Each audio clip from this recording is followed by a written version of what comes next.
Good Monday morning, guys. My name is Jerry Miller, and welcome to Real Talk with Keith Smith. Thank you kindly for joining us. A late start for us today, but we're excited to connect with you. Nikki Chambless in the house, team leader, Keller Williams Alliance, the show presented by KWA. They are just an absolute superstar in real estate in Central Virginia, across the Commonwealth. Keller Williams Alliance. Judah Wickhauer gets us online after the late start. And the late start associated with technical difficulties with nothing to do with anyone here. Just want to get that out into the universe. Why don't we go to the studio camera if we can, my friend, and let's welcome Nikki and Keith to the show. Monday morning, great to see you guys. We're rocking and rolling. Questions already on the ticker. My friends, where would you like to begin? Well, first of all, what the what, right? What the what? What the what? So, on Friday, we had a little bit of a surge of inventory. So, was this, has the tide changed, right? Or is this the normal spring thing, which we haven't seen in a while? Or is it something else and just a little bit of a blip on the radar map, and we're going to kind of go backwards in the beginning of the week? Towards the end of the week. But what the what? What are you thinking? I think it's kind of that whole coming back to a slightly more normal-ish market. I think that's what we're feeling right now. We've been kind of feeling that happen over the last 6 months. Will it ever go back to normal? What does that even mean, right? So the answer to that is no, but it is returning to something that has a little more seasonality to it while still being completely extra. So what's the extra? The extra is the competitiveness with offers, the escalations, the intensity that comes because we still have low inventory. Even with that tick up, our inventory is low. That's not something that we have a solution for in any near future. And it's all price points turning quickly. I mean, I'm seeing price points 800, 900, the million price range, which was right before COVID, luxury and very few penetrating that price point.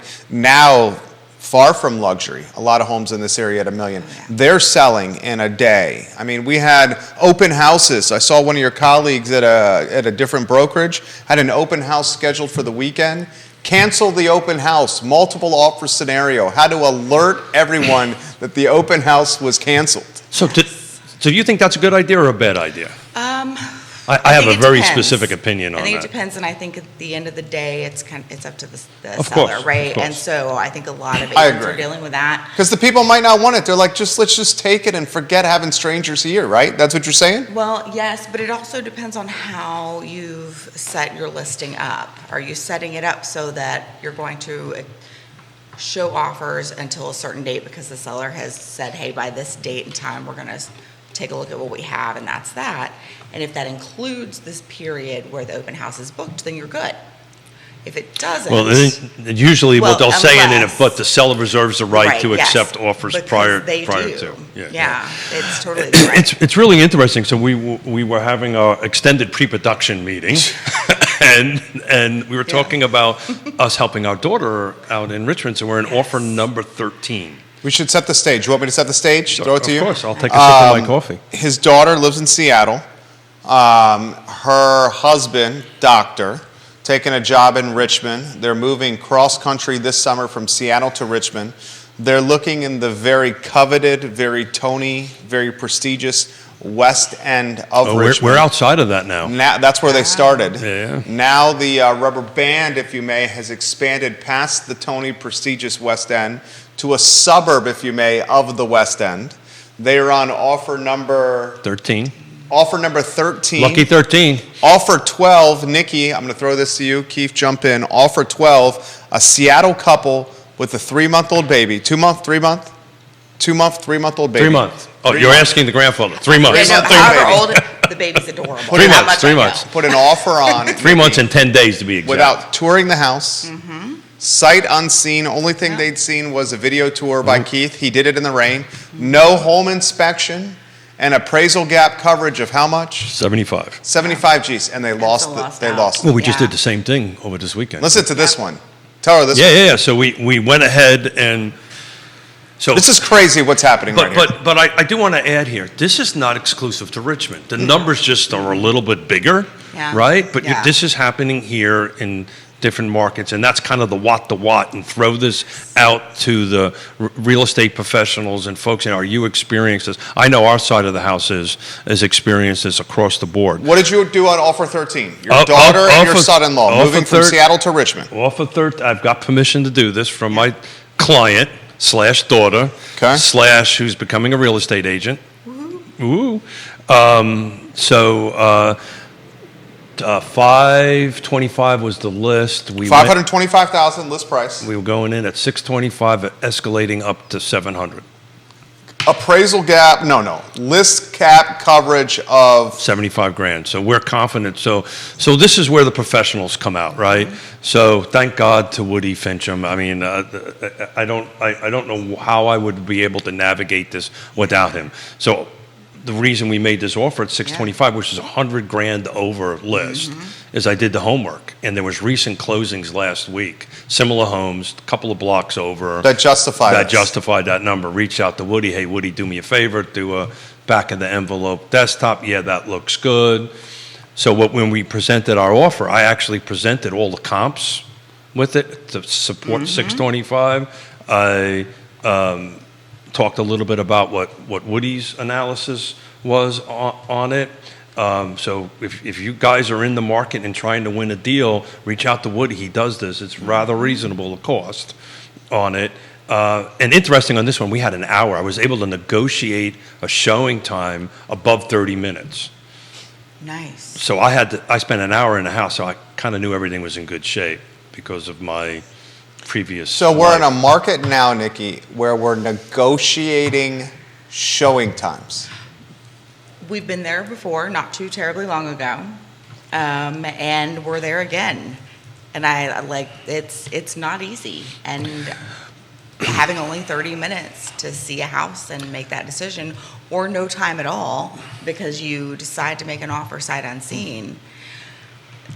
Do we call this sight unseen when the client is in Seattle and the extent of what they see is a video tour of their father in the rain walking through on a video on the phone? Is that sight unseen? I'm just genuine question, genuinely curious. It is sight unseen because they're not physically there. That's okay. So that is sight unseen. That's what I'm asking, Nick. I would say they've had a video tour. I would specify the difference personally. Yeah, because sight unseen technically by definition means you've never seen the property, right? Which, see, that wasn't as shocking to me as it was to many because of military background, right? So I've been in a world in which needing to do that for life was not the most abnormal thing. Sure. But in those markets, it was very abnormal still. So just with the military life, it's that happened more often than you would think because you get orders, you've got to move, you need a place for your family to land, and that's what it is. But in this case, this is so I'll retract my statement. Oh no, but you're right. I apologize. I'm nitpicking. No. But you're right because we video tour. It's not the view. same. I've learned this from you. I've learned this from. We're approaching into our fourth year. The words matter? Absolutely. Yeah. Absolutely. Absolutely. And people are smart enough and they'll pick up on it. So the thing that makes me nervous about it is not, and you're a pro, and they're very fortunate to have Keith Smith leading the charge. It's not necessarily that the fact that they escalate to $700,000 on a $525,000 home. The home inspection waiving makes me the most nervous. And again, they have the benefit of you as a Class A contractor. And so a lot of what happened on this weekend was a result of conversations on the show and conversations of viewer and listeners chiming in. Because what we adapted just to really win ourselves, to put in our best position of success, I asked Yonna to come. So we had two real estate agents, regardless of the fact that this is our daughter. We had two real estate agents. Real estate A, agent A, was showing the home via FaceTime. Me, I brought my ladder with me because remember we had this conversation about the collapse of the ladder? You brought it? I brought the ladder with me and I got up into the attic, I got into the crawl space and so forth and so on. And I said, look, I feel good. We can waive the home inspection. Now, I'm in a unique position to do that. Most real estate agents can't. No.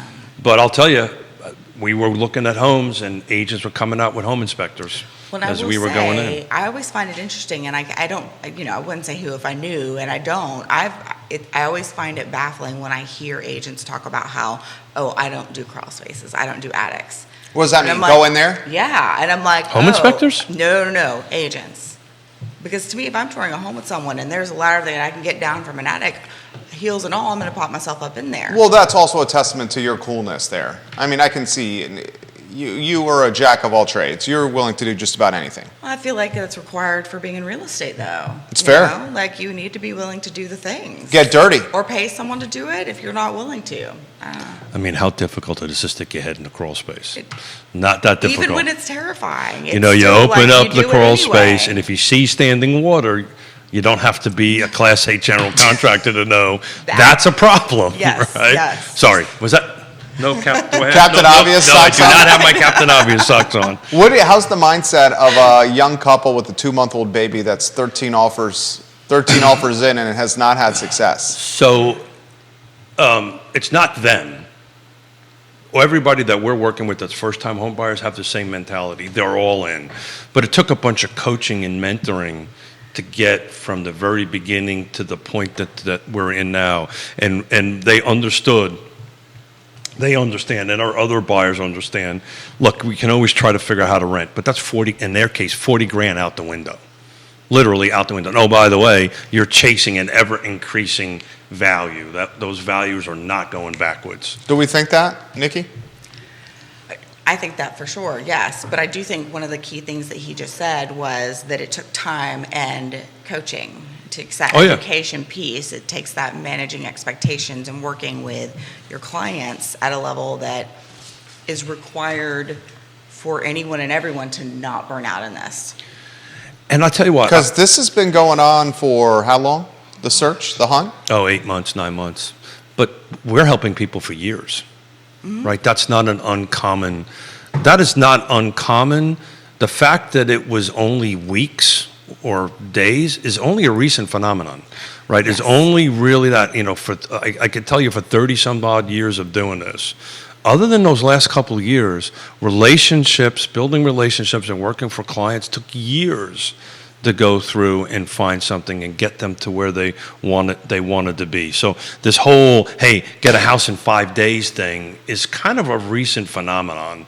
2, 3, 4, 5 years ago, you were helping people for months to go ahead and find something. Are you seeing the agents on KWA roster having clients over 13 with offers? Are you seeing similar struggles? So, you know what? I don't know about the numbers of it, but I will say we are definitely hitting that area of the market where we are hitting that again. I don't know the numbers behind that, but yes. And one of the things that we all do is, like Keith just talked about, upping our game every time to make sure that next offer, if this is the house that the clients want, what can he do, what can we all do to best position that person to be able to get the house they want?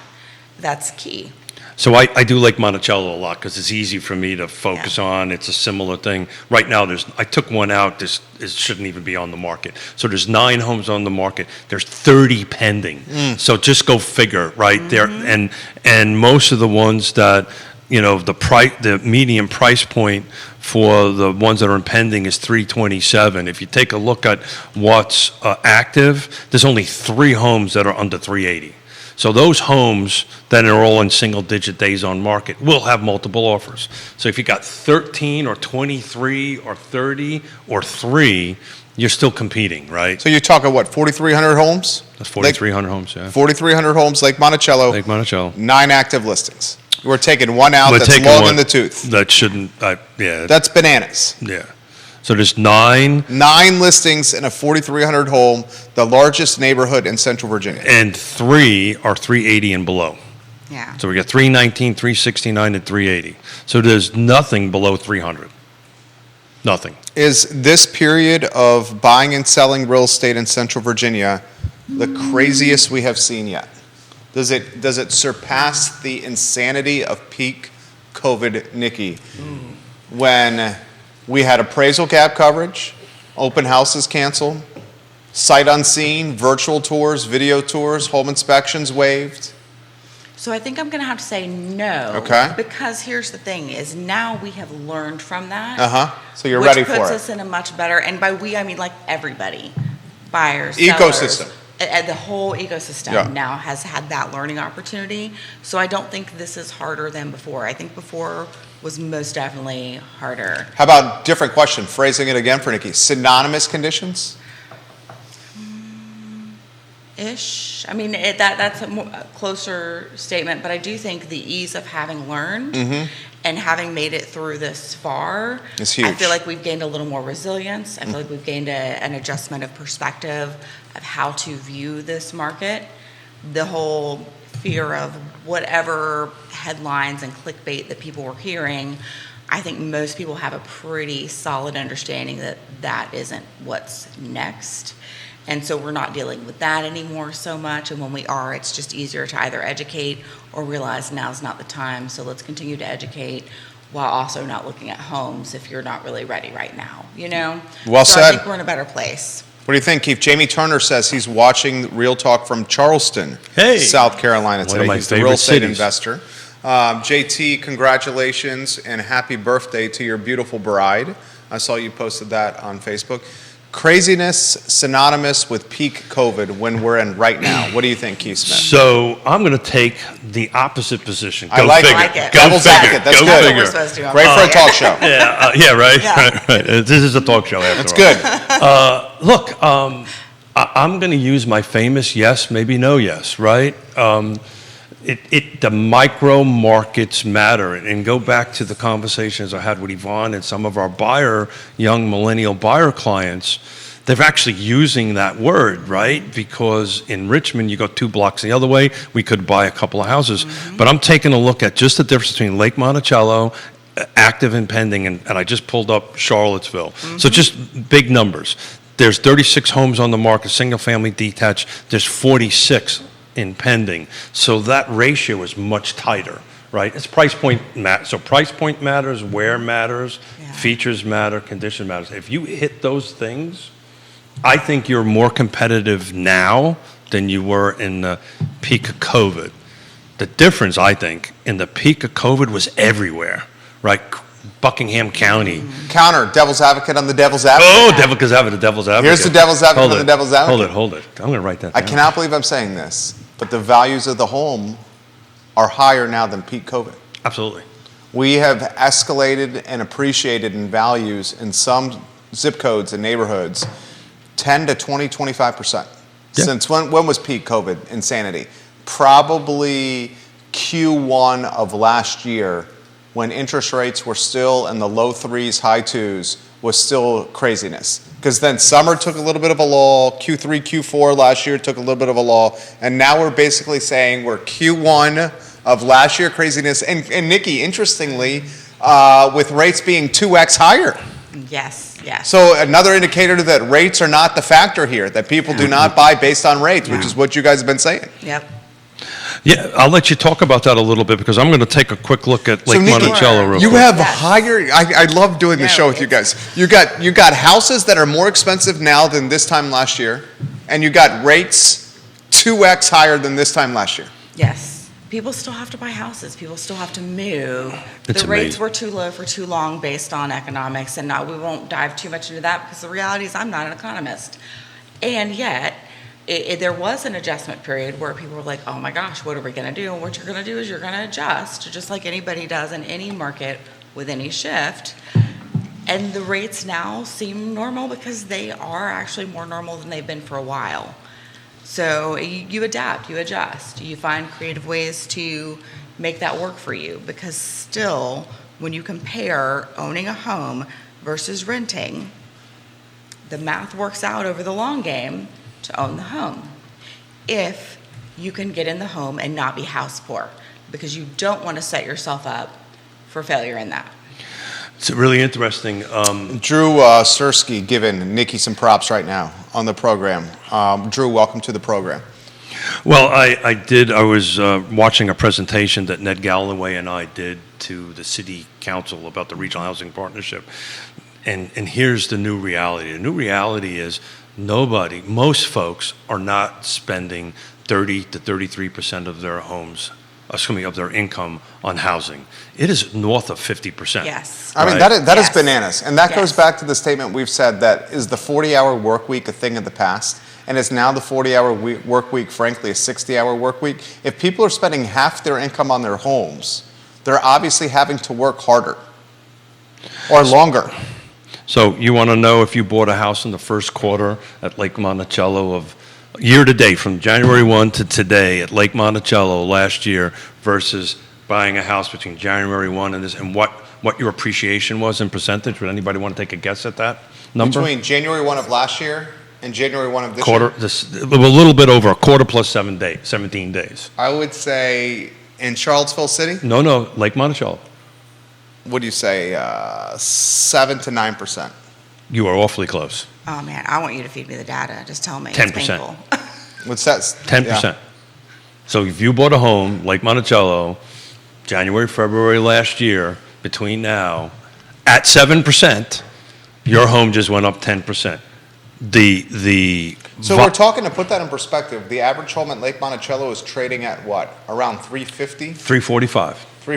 Last year was I'm learning a lot $312. from Nikki and Keith on this show. I just am like a sponge absorbing from you guys. So we're talking a what? A $35,000 roughly back of the napkin increase year over year. So if you're buying a house year over year, and this is to Keith's point, you just have to have your daughter and your son-in-law watch the show. If you wait to buy this house, this is what's happened year over year. They do. It went up 10% and rates doubled. Well, that literally happened. Yes. But guess what the volume did? Well, it dropped dramatically. 44%. Mm-hmm. Yeah. So there's 44% less homes being sold in the same period, 2022 versus 2023, but you went up 10%. And this is like the old adage, right? It's Econ 101, right? Supply and demand. As supply drops, unless there's some other factor right now. So the inflation isn't impacting it. Interest rates are not impacting it. We're pretty stable on jobs, right? Oh, crushing it, especially here. Yes. That's not impacting it. What do you think, Nikki? No, I think you're 100% right. And I think that one of the things that we can do probably to help our market out is take some of this group of people who would like to change, whether it's the size of the house or the area they live, but trying to figure out how to sell what they have and then buy something else. Maybe instead of selling what you have and buying something else, and I know not everyone can do this, but maybe take a look at keeping that main property that you're living in now as an investment or finding a way to house hack, right? I think that this type of market leans more toward people needing to do that. We've also talked about multi-generational living. Do that as you all work toward buying that house. 14% of the sales last year were multi-generational. That's a huge number. It is. Nationwide. Yes. But that's huge for our nation. And the reality is that's probably going to continue to increase. Yeah, I don't. This was the conversation I'm having with young folks, or anybody for that matter. With that type of appreciation happening, renting is, you're just chasing this number, and I do not see it slowing down anytime soon. I think you would have to produce so many new units to even get that to even slow down a little bit. And that would take 18 months if we started today. Yeah. If we started today. And the political capital to produce those units just is not there. The concern I have, and it was a statistic that was percolating the news cycle during COVID, was the large percent of buyers who regretted purchasing during COVID. That's going to happen again. If folks are now having to make purchases like this so rushed and without due diligence and outside of their target area, I understand that they're in the game and they're locking in their overhead, and that supersedes feeling sad or disappointed or dispirited when it comes to a purchase. But that percentage of buyers that feel regretful or demoralized of purchasing will happen again. So excuse me for jumping on, that's when a trusted advisor matters. So back to my daughter, right? This house that we just put an offer in, their answer was, I want to do it sight unseen. Back to our conversation. And I said, time out. Respect. I said, time out. We are going to the professionals are going to rework our schedules, which is what we did, to make sure that we got to at least see it virtually on that end of it, because we were not going to go down this sight unseen road without a complete understanding and education of it. Not because she was our daughter and my son-in-law, I would do that with anybody. But why do Yes, we have to get to the absolutely. point of it being a sight unseen? We just don't have enough, There's right? not inventory. I mean, the sight unseen, you could go and look at it, which you did. It depends on how much time is left. It depends on what offers are on the table and when the seller is going to make a decision. So You these don't these always know. offers are coming in during the coming soon. Great point. Thank you. These are offers that are materializing during coming no, soon? no. Are they materializing as soon as the listing goes active? soon as it goes Possibly up. any of those, truly, because you can submit one whenever. You can't see the house during coming soon, but you can still submit an offer. So that's Because if if you're true willing- on site. Yes. Because if you're willing to go sight unseen with your offer, then you're willing to make an offer in coming soon. So- Because you have the courage to make a sight unseen offer, so why wouldn't you do it during coming soon? So what I've been seeing happening here, and that's what I want to track, and it was interesting. I was thinking about this show this morning. We're going to start seeing uptick on Wednesdays and Thursdays now with inventory. What does that mean? So- That coming on the market then? You're going to see homes, I think, start coming on the market Wednesdays and Thursdays on that. This is what's happening in Richmond. I think I'm starting to see it happen here. They're going to have an open house. On Wednesday. No, on the Coming soon or weekend, active? on the week, excuse me? Coming soon or active? Active. Okay. Active. Okay. As far as the public is concerned, it'll be Nice. active Wednesday and Thursday, packing in the open house to get enough traffic in there, seeing like we're doing right now, having offers reviewed 12 o'clock on Monday. So if we talk long enough, at some point I'll know if we're going to win this. Truly, truly. Win this offer or not. That's bananas, man. Yeah.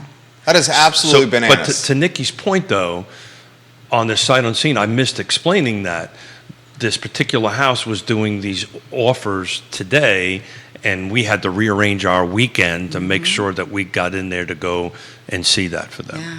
That is absolutely bananas. And I have a lot of, go ahead, Nikki. Yo, I want to go back to the buyer remorse Uh-huh. situation because I will be very interested to see how many of those buyers who bought during the COVID peak might actually not feel that same remorse seeing the market we're moving into because they realize, you know, Fair what, point. actually this was not so bad. I actually had what Sit on felt- stacks of paper. Right? You know what? This is That's what you're actually saying, a right? really good deal. Yeah. Well, they've got it at a different interest rate, and while it did seem extra because it was, and it still is, and that's not easy. And having that advisor, that trusted advisor who's going to help you through that doesn't mean that you won't have buyer's remorse at all, but it does help a lot. And if we can figure out how to frame that better for more people, hopefully that will continue to lessen. And is the buyer's remorse the first place I bought?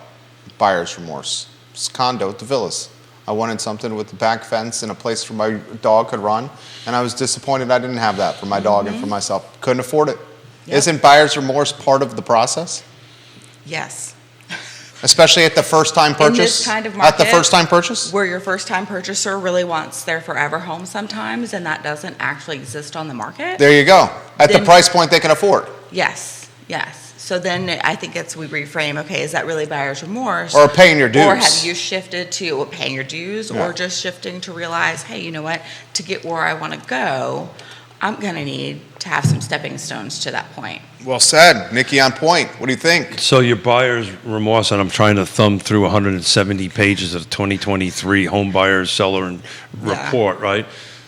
When you dig into that a little bit more, you'll see some of the buyer remorse is about moving to out in the country during COVID.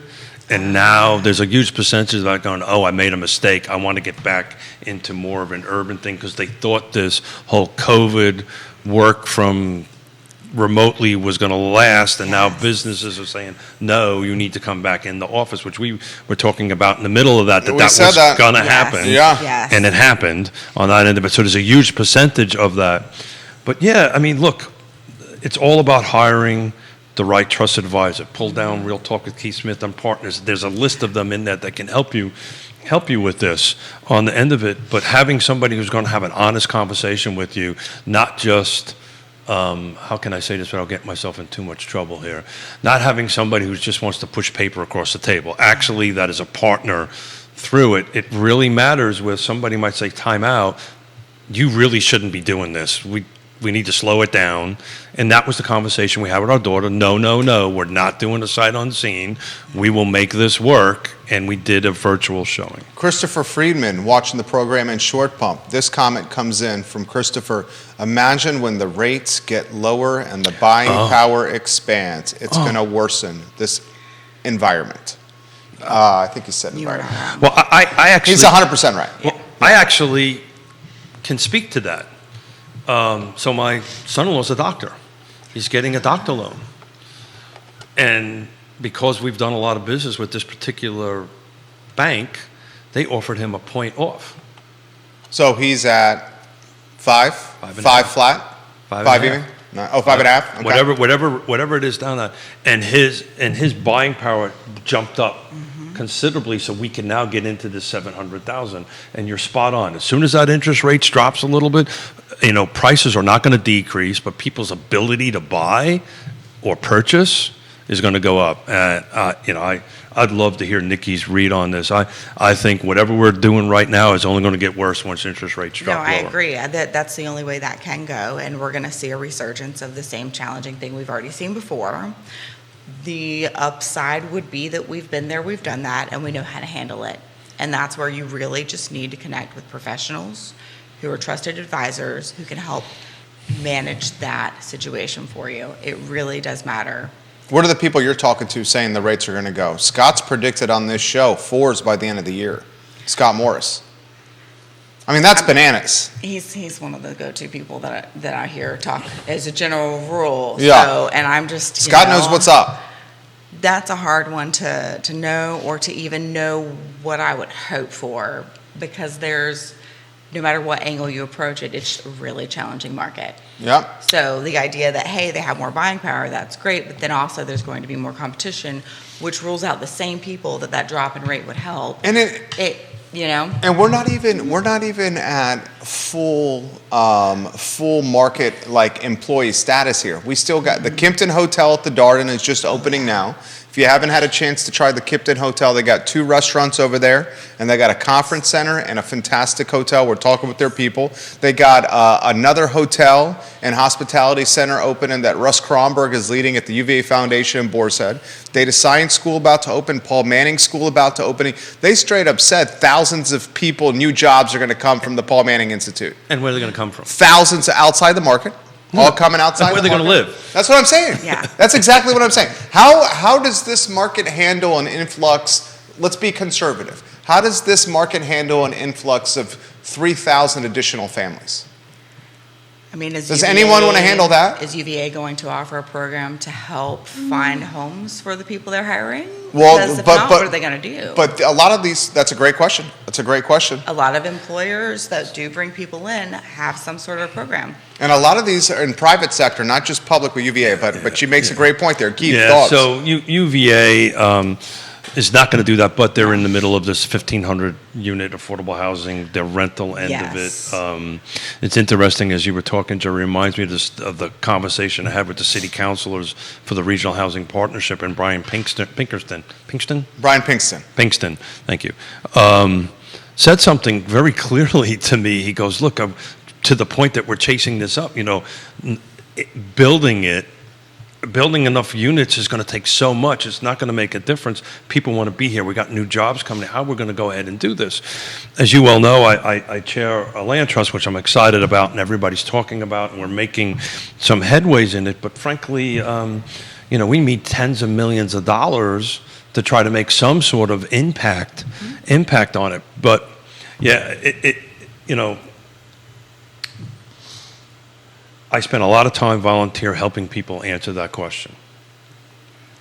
On the other hand, what I do for a living, I'm not concerned about. Well, that's what I'm saying. Yeah. You guys are in the catbird seat. Yeah, I'm not concerned about it. But it bothers me. It'll keep me up at night, literally, how to help young folks, or anybody for that matter, to buy a home in this market. It keeps me up at night. How do we do this? How do we navigate this? What tool do we pull out of the toolbox? What magic crystal ball conversation we need to have? And I've learned one thing at 35 years of doing this. Every week it's something different. You constantly got to adapt and overcome. Absolutely. What do you think, Nikki? I think that it comes back to one of the conversations we've had on this show regularly is reevaluating, okay, from the whether you're looking to sell your home and need to buy somewhere else, or whether you're that first-time home buyer entering the market, you really need to take a look at where you want to be, whether you're looking at the 10, 15, 20, 25-year zoom lens or not, and you've got to say, okay, what steps in between can I take to get there? Right? You've got a lot of time between now and then, whether it feels that way or not.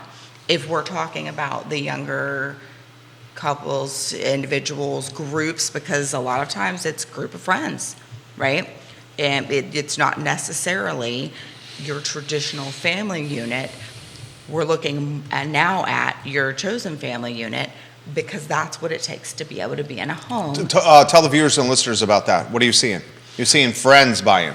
Well, absolutely. I mean, let's just use my own household, the 3 21-year-olds that I have, that I keep in my basement.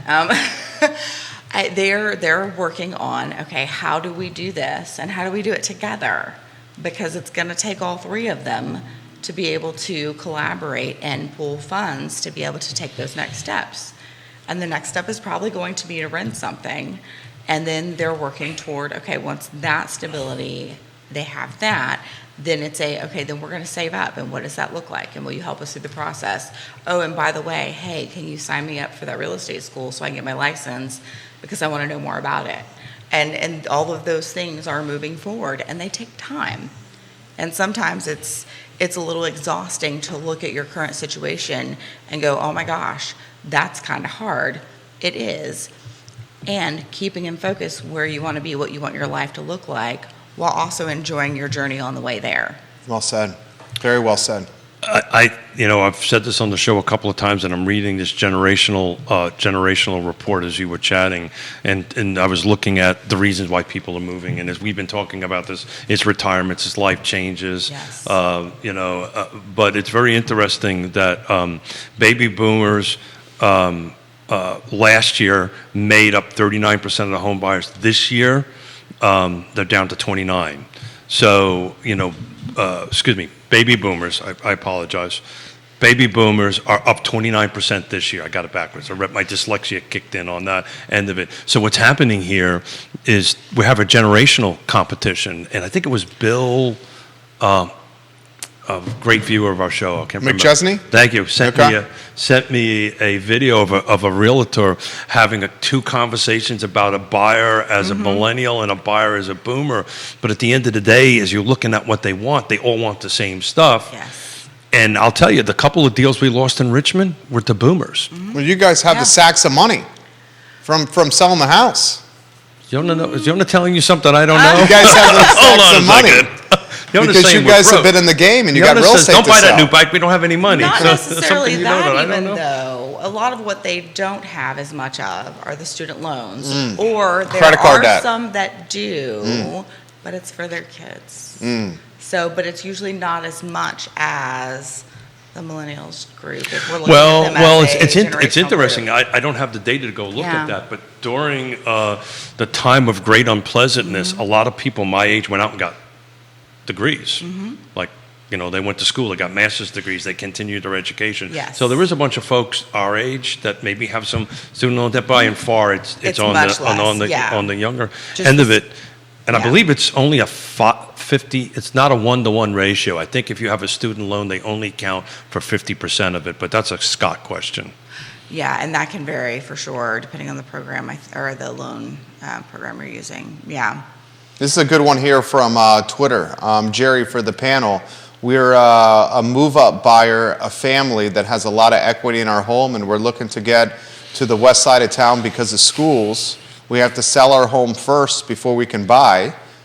We have the equity to do it. The problem is we don't have the time to do it because these houses that we like are going under contract right away. Can you ask the panel how a move-up buyer that needs to sell their house can compete in a market like this? It's a great question. Well, so here's the deal. I don't have enough information to know if this is even a good question to ask, but my question is always going to be when someone says have to, I'm going to ask, do you really? Like, is there another option? Do you have a lender who is working on looking at this from all angles, where you could evaluate if you did want to keep it as an investment property, because there are a lot of options that people don't realize. And maybe the answer is, oh my God, no, I don't. And that's okay. But anytime have to is the case, I'm going to say, hey, what solutions have not been looked at yet? Well said. So I'm going to make an assumption Okay. Yeah. that the seller is in a pretty hot neighborhood right now. So let's assume. You're talking to the family that's looking to move to the I okay. love case studies, so Okay. let's pick Okay. apart Yeah. the case study Okay. here.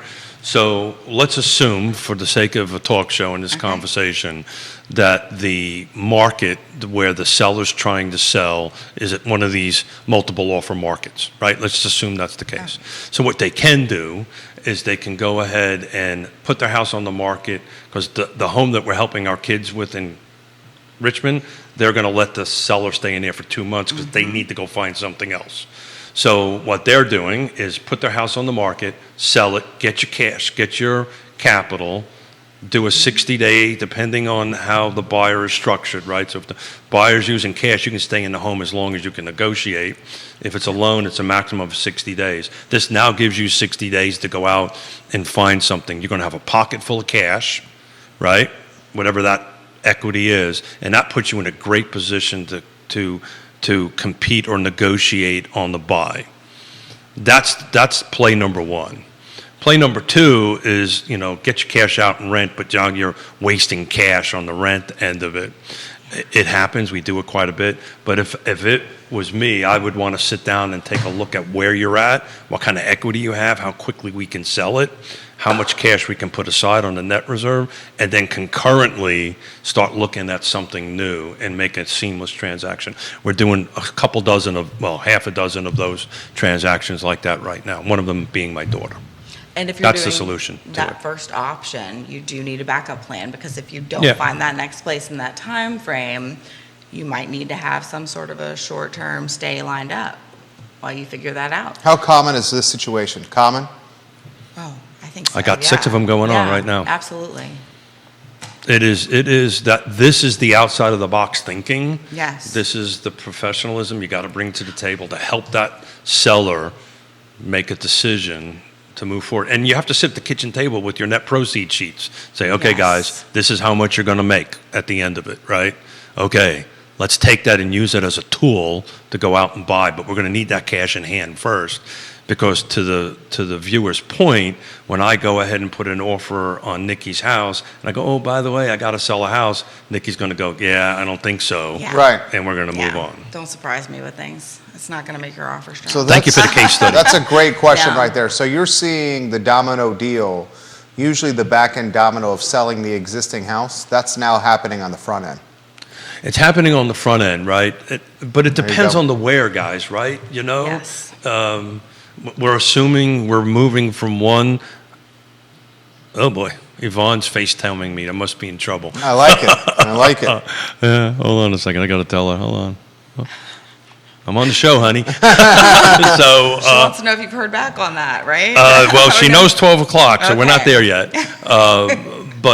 But if we're moving from a hot market to a hot market, that's one way to go ahead and do it. And I feel like at some point, these need to not be considered out of the box thinking. This needs to just be considered The norm. expected conversation. This is what you got to do. And if it's not, then you might need to have conversations with different people. Absolutely. This comment's come in, and it's more of a perspective that's being shared. Jerry, as you know, I'm a mother of 4, and now my kids are buying age for houses.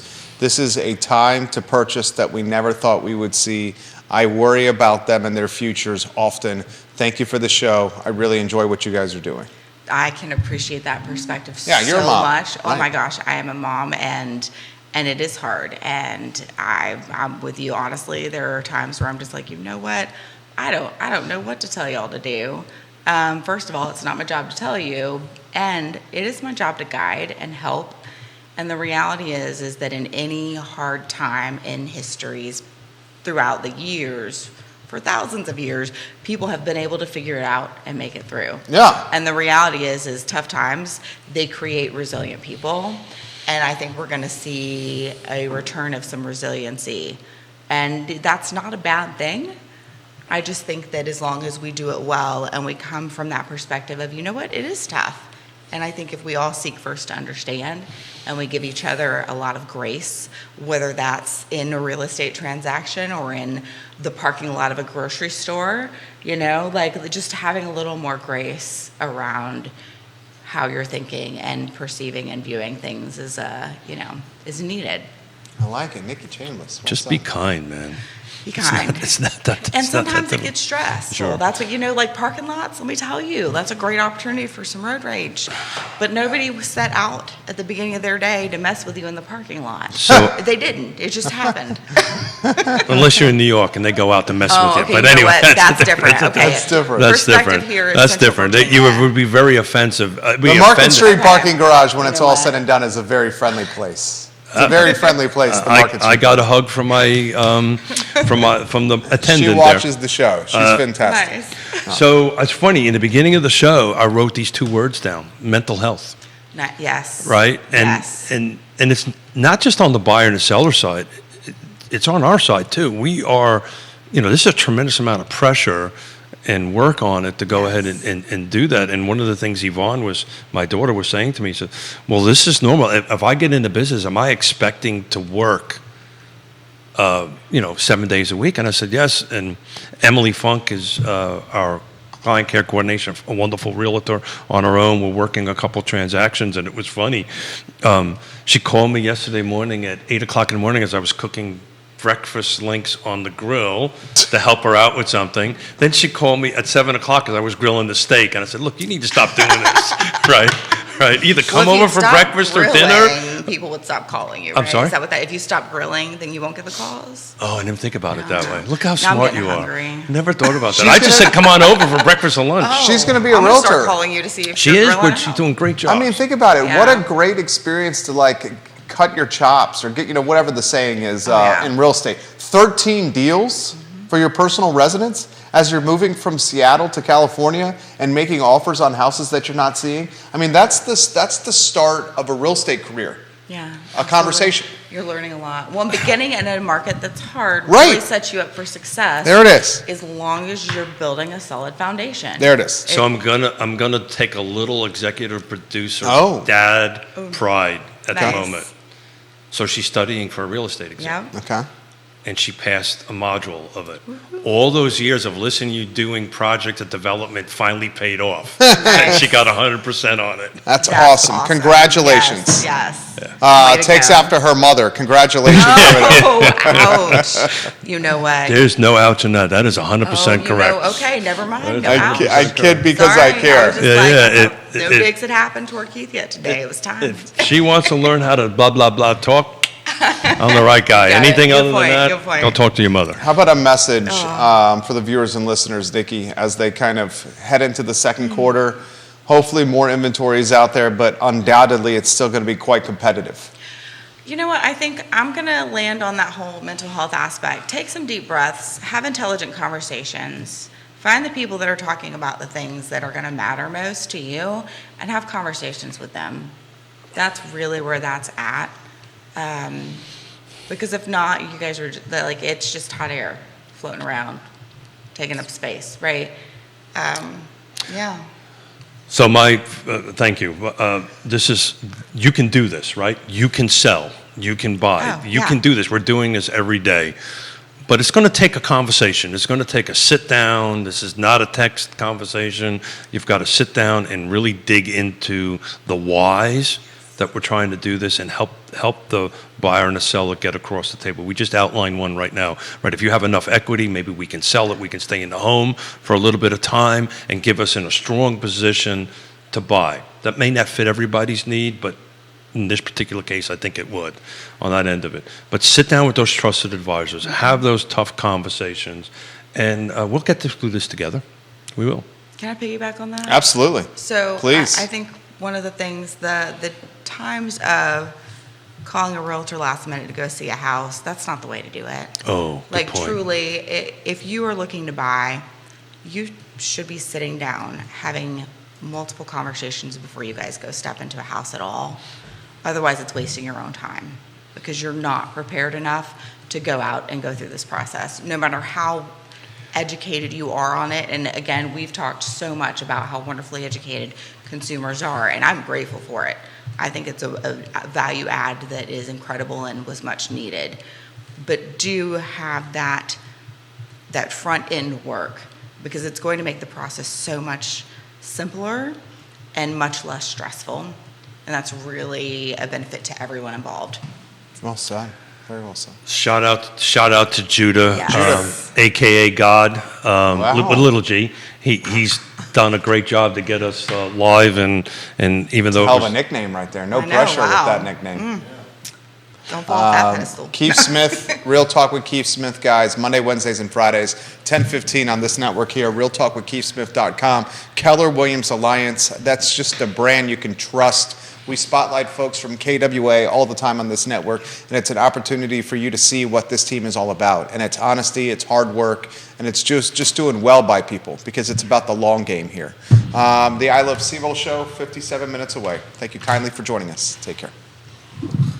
Well, that was great. Yes. You know, It's fun. it is. It always is. And also, it's nice.